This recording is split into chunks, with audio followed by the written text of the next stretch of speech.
the button. Go ahead. Good morning. Welcome to the Vclo Roundtable. Again, January is Women's Ministry Month, so we have a roundtable full of women. We have Renee. Good morning. We have Sister Celeste. Hi. And we have Sister Etta this morning. Good morning. Good morning. Welcome. So, ladies, who would like to start us off with a thought this morning? Well, being I'm new on the block here, I've been thinking lately, Jesus in the world, and in my life, I was just thinking, how would people have heard about Jesus if he didn't have the 12 disciples? He's Lord and he can do all, but just conversing over all the world like he told the disciples to go and preach the gospel, to Judea, Samaria, all over the world. And I often wondered about that, and I was just thinking this morning as I arose about my life, if God hadn't had disciples and people even nowadays that would go and tell you about the Lord. Because I know when I came back from Germany, and my family was never raised in church. All the years I've come here, they never came. So when I came back and I was employed at the cannery, there was a lady from this church, and she was always telling me about the Lord, and I thought, when you don't know, I was thinking, she'd leave me alone.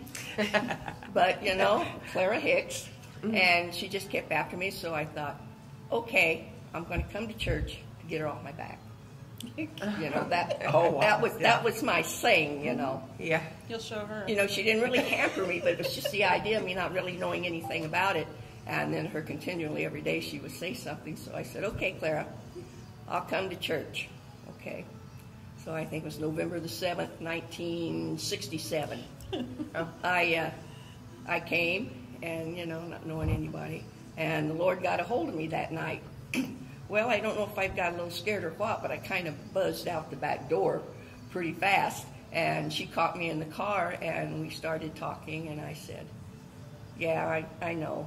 So she got me to started coming, and I thought, if she hadn't been the person that had actually said something to me, I'd probably still be out in the world somewhere. Yeah, where would you be? Because otherwise not knowing and no one else saying anything. So I've always thought about the Lord. He knew to get those 12 disciples that they could go out and reach people where maybe he couldn't reach as many maybe at one time as in the different areas that they could.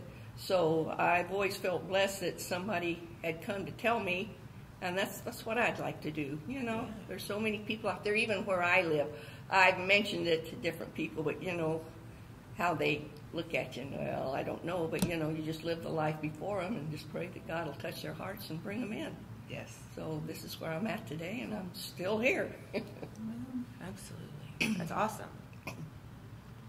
Well, I like how you brought that up about the 12 disciples, because of the fact that I had an experience, something that really touched my heart this week. I take care of an elderly lady, and she is mad at God. She's mad at God. So it's very difficult for me to say anything around her without her speaking up.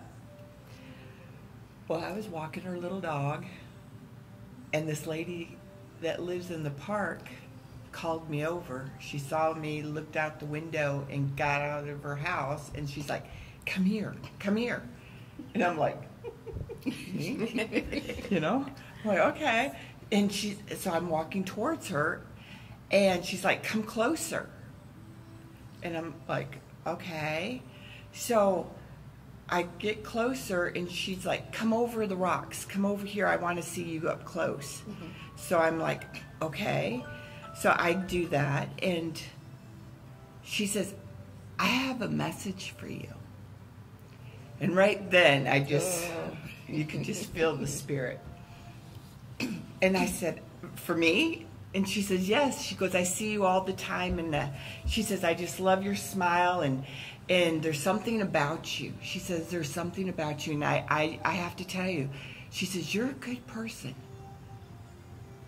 And I'm like, I've never seen this woman ever.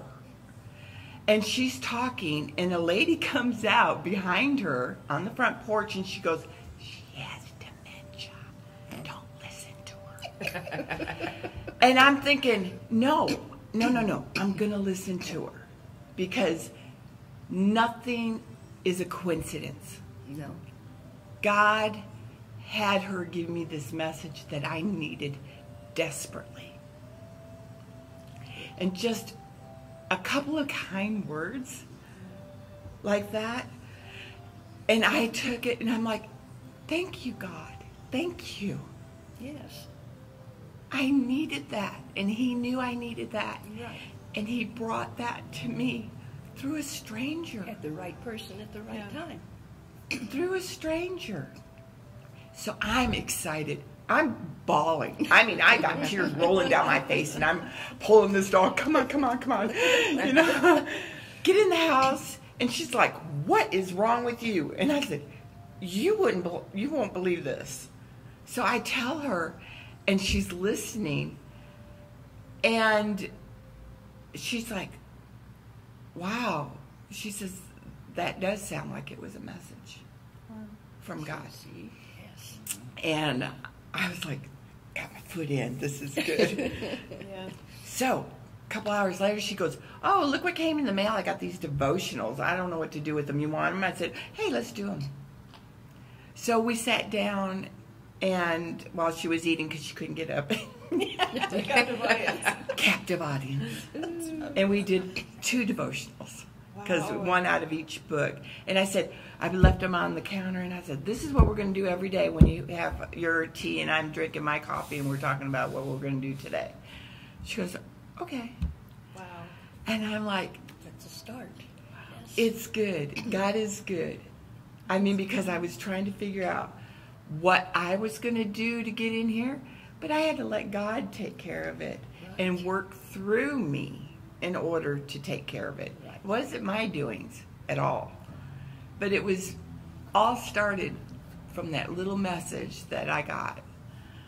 And it meant so much to me. It was very powerful and affected my whole week, you know, because I'm like, that was for me. Right. And I don't care if she's going, she has dementia. you know, because that wasn't what it was about. That woman had something to say, and it was to me.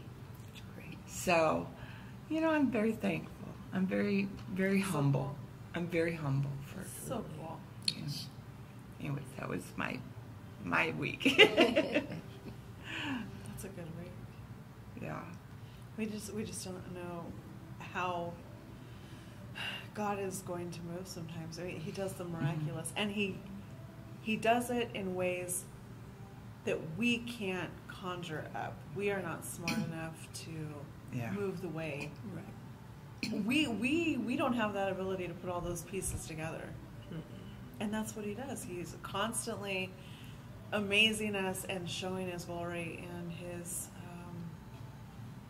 strength and his power and his majesty and his lordship and kingship. Yes. And he's like, guys, look, I'm in charge, whether you like it or not. Mm-hmm. I'm going to use the foolish things to confound the wise. The scripture clearly states that. And we get to participate with him because he wants our fellowship. That just blows me away. Isn't that amazing? That he does all this, and we are I'm so stubborn, you know, and it's like sometimes I feel like I was a cat in a former life twitching my tail like, I don't want to do this, you know. But he's right there, and he's like, okay, just have your little fit, but you know, when it comes down to it, it's always God's way. Right. It's always God's way. So why am I twitching my tail? Why don't I just purr and get it over with, you know, right? Just go with it. It's part of the learning experience. Yeah, it is. We get to grow up. It's part of maturity. Yeah. Yes, it is. He allows us to grow up. Mm-hmm. But that's part of relationship. I mean, anything less would be a dictatorship. It wouldn't be a love relationship. It would be something that was abusive and forced and coerced. And he's not that God. He's not that God. No. He's a God of relationship and fellowship, and he desires us, and he wants to talk to us, and he'll wait as long as it takes to have one conversation, because he's so in love. Yeah. He's so in love with who we are, and each individual is his handiwork, and he just loves us.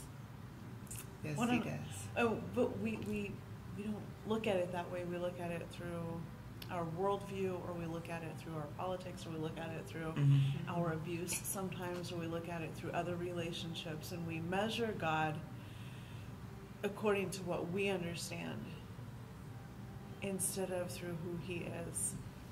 And I think that's when we get frustrated with him. And that's when we get angry and bitter. And then when we get selfish, and then we get twitchy. Yes, that's very true. He loves us so much. Well, it's all through the scripture. Everything that you read, it's all about love. Everything. Every bit of it. And everything comes down to one thing, is if we can't love here, we can't love there. No. And he can't be around anything that's not love.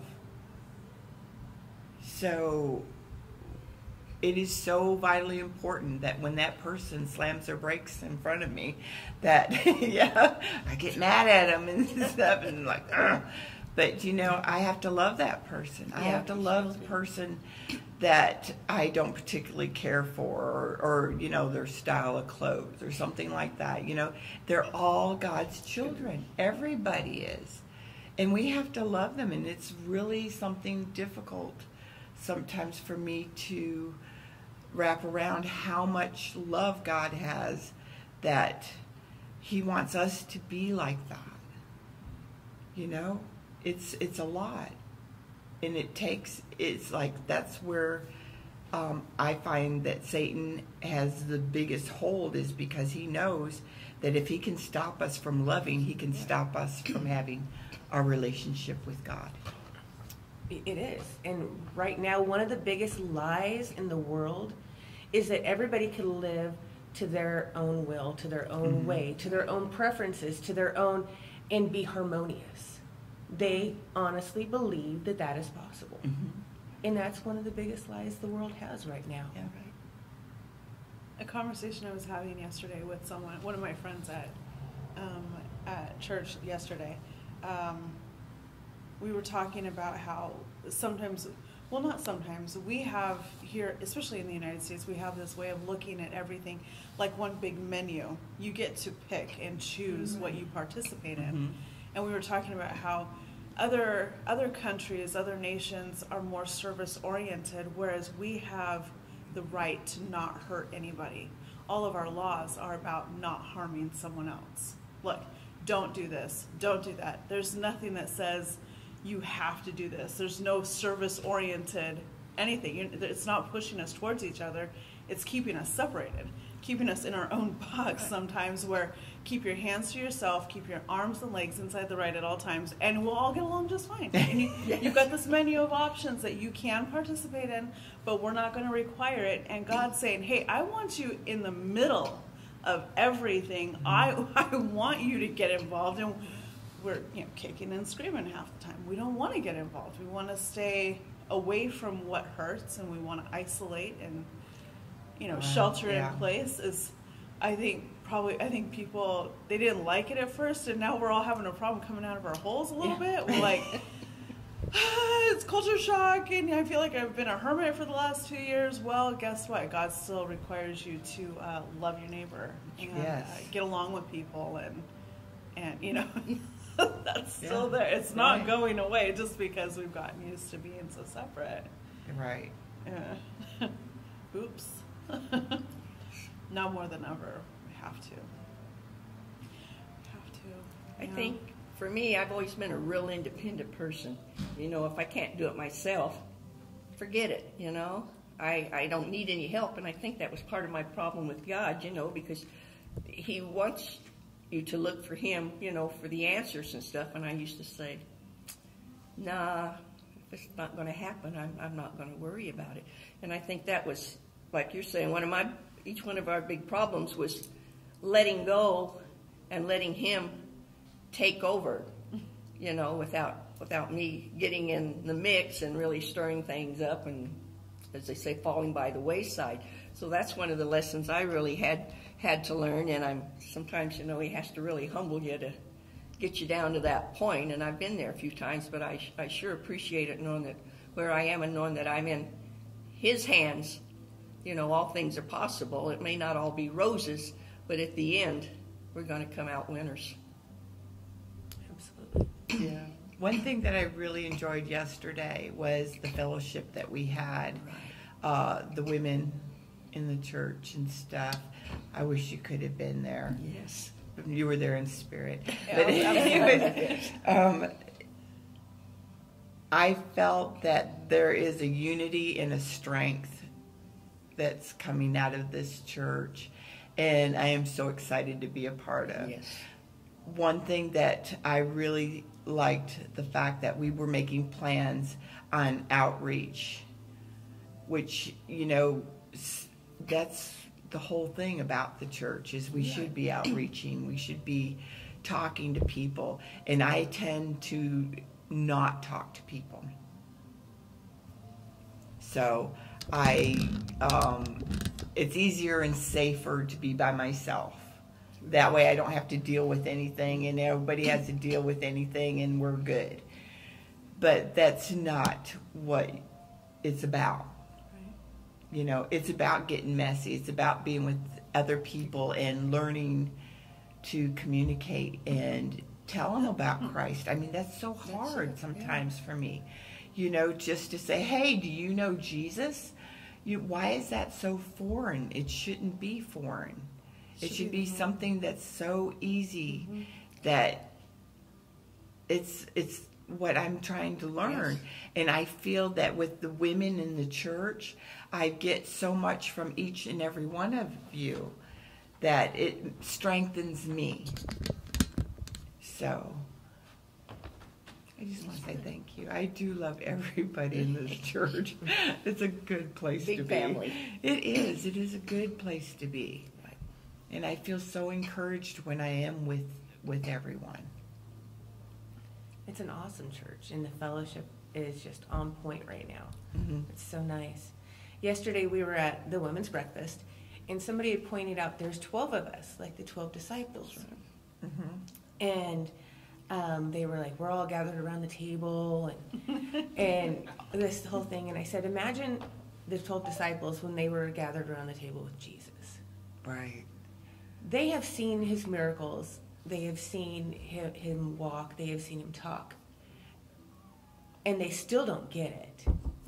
And in some ways, we have a little bit of a leg up on them because we know more of the story. Mm-hmm. And yet, those 12 disciples that are kind of scattered within, we see that they're all a mess. Yep. You know, they all have these internal struggles and wrestling because, you know, it's complete faith at that point. And some of them don't have it all the time. But how better equipped are we actually to go out? You're right. And you know, we might, but we don't necessarily have everybody coming at us looking to put us in jail and throw rocks at us and crucify us. And Not yet. Not yet. Yeah. So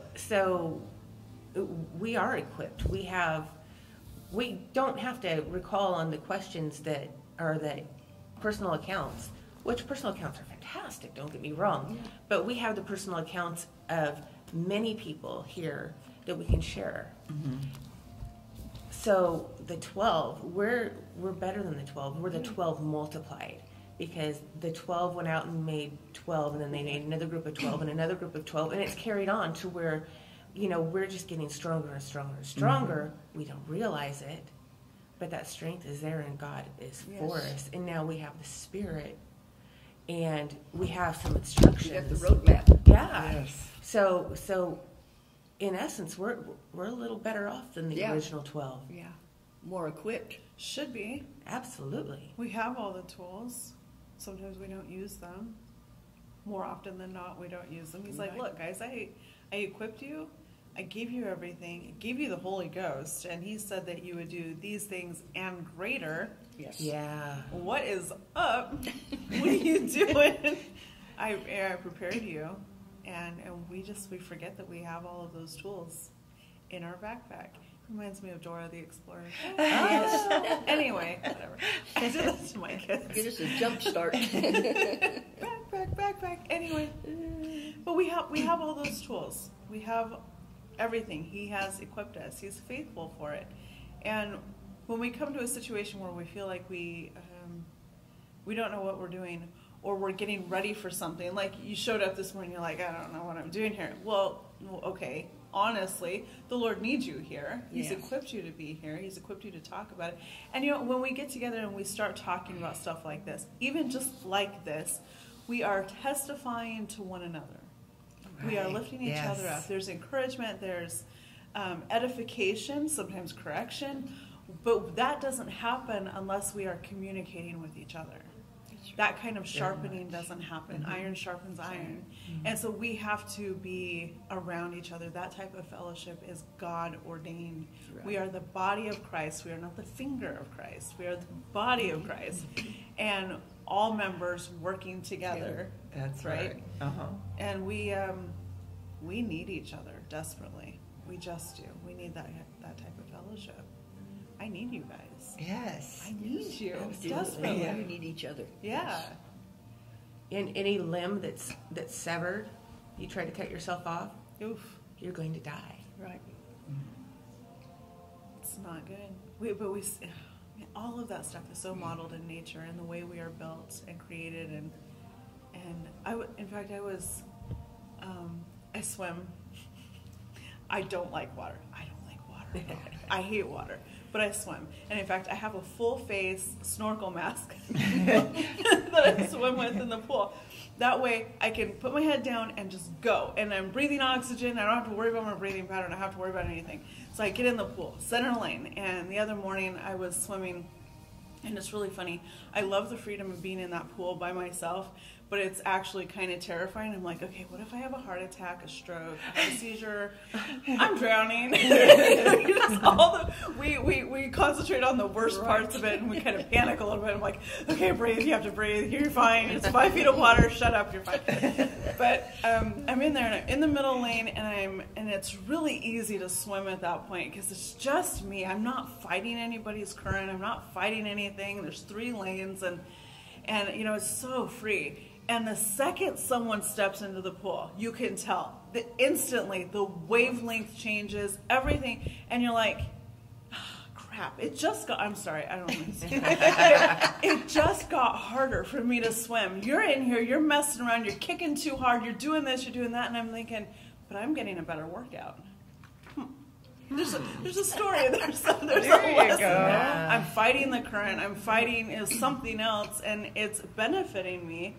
I'm not in here by myself. I'm not just looking at my, I was having it easy before. I was taking it easy on myself. Yes. Now I'm forced to fight against something. We need that struggle, or we don't grow. We don't, things We don't don't go change forward, unless there's yes. a reason to change. And, just nature speaks of it. And you cannot escape God, and you can't escape His plan as much as we try to be by ourselves and swim our own thing. And no, Misty, I need you. I'm needed. You are needed. And I need you. And that's, that going back to what you said, and the scripture, iron sharpens iron. Mm-hmm. Well, if I was a piece of iron, I don't know that I would want to bump up against another piece of iron. I think I would like to cut a nice piece of cake all day or something like that. Something that didn't cause much resistance. Right. Something that when there was, like butter. It was really good. Yeah. It's like heat me up and put me in butter, baby. Yeah. No, I mean, iron sharpens iron, and it's not a peaceful process. It's not harmonious when you hear it. That's right. It's a little bit of a, it draws some attention. There's some exclamation to it. I don't even know how to express what it would be, but we've got to do that. That's such a good point. I love that illustration of the pool. I know, right? It's the bubbles. I don't know what it is about the bubbles. I go around to the end and I turn around, and because I've got the full face mask, I can see, like, especially like at 2 o'clock in the afternoon, I can see all of the bubbles that my commotion has made, and I'm swimming into my bubbles. It's the most beautiful thing in the world. But again, just for clarification, I hate water. I don't like water. It doesn't matter. I'm enjoying myself. I'm the opposite. I love water. I love swimming. Really? Yes. Oh, I wish I had that. I swim practically every day in the summer. Yeah. Do you like water? I like water, but I don't like my hair in water. Okay. There's a dichotomy. Okay. Yeah. All right. Yeah. Do you like water? I almost drowned twice, so. So you're not a water fan? I like water, but it doesn't like me. I'm a sinker. See, I was equipped to float, and I can nap in water. I have no problem. I feel a peace in it. Wow. It's not a problem. As a matter of fact, I was floating on my back, and they had to wake me up because there was a boat coming. And it sounds odd. It just works. And but the hair, hair's the problem. That's funny. Oh my goodness. That's so funny. And water is such a thing in the Word. Yes. Such a thing. Well, they weren't flying yet, so I guess they got to use what they had in front of them. But I'd much rather be dropped out of a plane. I don't know why. I've never been dropped out of a plane, but I just feel like I'd be more comfortable. Look, I've got 45 seconds to prepare myself before I hit the earth. I'm good. Splatter. It appeals to me. I don't know. But yeah, he is our strength. He's our water. He's our living streams. I mean, you name it. Peter walking on the water. Jesus calming the storm. You know, there's all the flood. I mean, it rains on the just and the unjust. I mean, water is everywhere in the Word. It's life-giving, and at the same time, if you get too much of it, it will overtake you. But he raises up a standard against the flood, even so. Absolutely. And so water is such a big thing on Earth. Huge. We have the Marianas Trench. We have, and the thing is, sometimes you lose something in the water, you're not going to find it. Mm-mm. There are entire cities that are lost underwater, whether it be from, forces that, of nature or of God. And then there's things that, of course, as humans, we build dams and build in the water. And today I was a little bit struck in my reading this morning because it talked about where gentleman had borrowed an axe, and the axe head had been lost in the water. And Elijah had said, show me where you lost that axe head. He goes, well, it's right about there. So he threw a stick over there, and the axe head rose up to the top of the water. Because God was like, hey, watch this. Yeah. As big as we think the earth is, as much as we think the water is, God still has dominion over everything. Amen. Yes.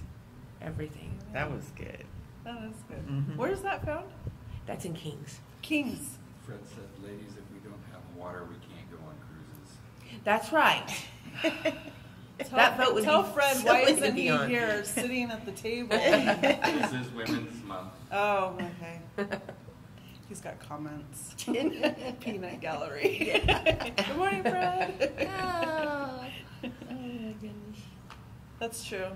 No, you won't catch me on a cruise. No, I'm good. Well, Jesus, he took a few naps in some boats. Yeah. And he was pretty comfortable. And I got to say, I They're on the agree Sea with of him. Galilee. Yeah. That's true. It's true. He fell asleep. Goodness, I can't imagine. But we are tossed about all the time, and we can either join Jesus in that and sit back and go, you know what, Father, it doesn't matter what comes my way, you've got this. Mm-hmm. Or we can be like the disciples who go, oh my goodness, we're going to drown. Don't you care that we perish and blah, blah, blah. And, we can be our typical, chicken with our head cut off type people. But it's so much easier just to go to sleep with him, and just chill out and be at peace. And I was missing the Lord. I was telling Dan this morning, I was missing the Lord this week. And I was like, because I talk to him all the time. I'm sure we all do. You say things throughout the day. You just have kind of like this ongoing conversation. It never really stops. There's never like, and scene. No. Yeah. It's a constant conversation with the Lord. But I was missing that time with him. And I was like, I need to get with Jesus. I just feel this. I need to get with Jesus. That's where my peace is. That's where the rest is. And I get calibrated right there. I get, all of that stuff, all of those analogies. It's my true north. It's, whatever. It doesn't matter. He like evens me out. Even keel. I mean, if we're talking about water, it's my even keel. I feel like when I get away from him, things get a little rocky. I need him. I need him desperately. But we don't know that until the troubles come, until we're in a position where sometimes we don't have a choice but to call on him. That's right. And then he rescues us because he's ever so faithful to do that. Absolutely, every time we call on him, he's there. He never says no. Not when we need him, not in his presence. He may tell us no if we're asking for something and it's not good for us, but when we call on his name because we just need our daddy, he's there and he never says no. Never. He's never going to withhold himself from us. That's interesting that you would say that, because this morning I was reading, it's in Job 23, verse 8 through 10. And it says, I go to the east, but he is not there. I go to the west, but I cannot find him. I do not see him in the north, for he is hidden. I look to the south, but he is concealed. But he knows where I am going, and when he tests me, I will come out as pure as gold. And this had to do with, sometimes, you feel, it's like I don't feel God's presence. And I worry, and I start thinking that something is, what did I do wrong? I'm not as close and as I need to be, and why can't I feel you? But he does that for a reason. So we do reach out to him. So we do learn how to develop our faith in him in order to be close to him.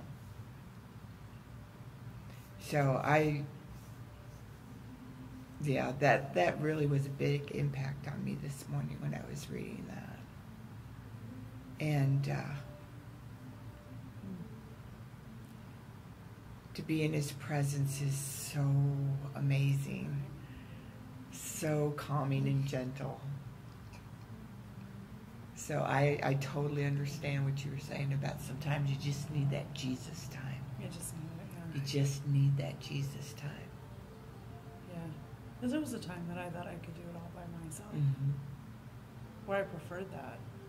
And he, in fact, I had a reminder this past Saturday. Someone sent me a message, and I did not look at it. It was from the past.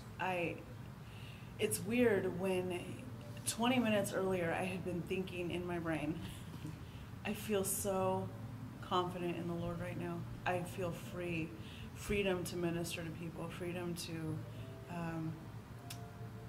be who he's called me to be, freedom to just express his love and all of this stuff. I feel so free in the ministry that he's got me going in, and as far as being a chaplain and all that stuff. I was like, man, Lord, your freedom is just, it's indescribable. When you haven't had freedom, when you've been locked up and you've been bound and you've been in condemnation and all that stuff, and then to have this freedom, and then not 20 minutes later, the enemy comes in with this, whatever it was, and I felt rocked. I mean, just almost to the point of feeling violated. I felt like, you invaded my space. How dare you?